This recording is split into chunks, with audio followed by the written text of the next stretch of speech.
अवकाळी पावसाने नाशिक जिल्ह्यात अनेक ठिकाणी मोठ्या प्रमाणात हजेरी लावली। वादळी वाऱ्यासह विजांचा कडकडाटात मुसळधार पाऊस कोसळला। चांदवड येथे अंगणात काम करणाऱ्या एका महिलेचा अवकाळीने जीव घेतला आहे। चांदवड येथील परसूल या ठिकाणी एका महिलेचा वीज पडून मृत्यू झाल्याची घटना आज सकाळी घडली। सकाळी 6 वाजेच्या दरम्यान भाटगाव रोड परसूल येथे अंगण झाडत असलेल्या महिलेवर वीज कोसळून तिचा मृत्यू झाला।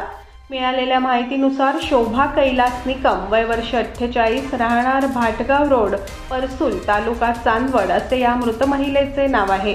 घरासमोरील अंगण झाडत असताना शोभा निकम यांच्या अंगावर वीज कोसळली, त्यात त्या गंभीर जखमी झाल्या।